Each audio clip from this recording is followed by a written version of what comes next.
ka Bernard yung punahin natin. Si Bernard mauna at alam niya yung bayawa kung saan kukunin. Ano Bernard? Tatay Orlay, ikaw. Asan si Tata Orlay? Hindi ka Tatay Orlay, ikaw muna. Saan ba? Ayun si Tatay Orlay oh. Asan? Talikod. Si Tatay Orly.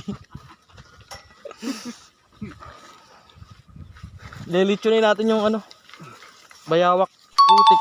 Nilagyan talaga ng daan dito no.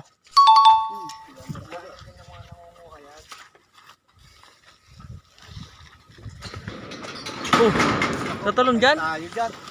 Tayo dyan. Pala tayo dyan. Nulundag pala tayo Malayo pala. Tatay, nalagyan na Cellphone ko, dali lang. Ayaw ko na. Nakabidyo pa naman po. So, mga kasama, nagkameron po tayo ng kaunting aksidente dito sa Libanan. So nadali po si Kaigme. Hindi po inaasahan sa kanyang pagtalon, na-out balance. So may laman pa po atang 5,000 yung wallet. Oo.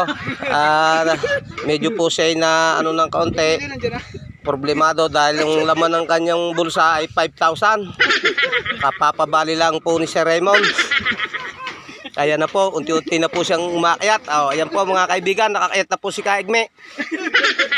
So bali po nag-aalanganin na po yung mga kasamang tumawid at kinakabahan. Lalo na po ako si Bernard. Kaya hindi po ako sanay sa mga bitinang ganyan. So, ayan po, umukyabit na po si Tatay Poroto. Ang cellphone mo. Nandito ang cellphone mo, baka ako naman ang sumunod.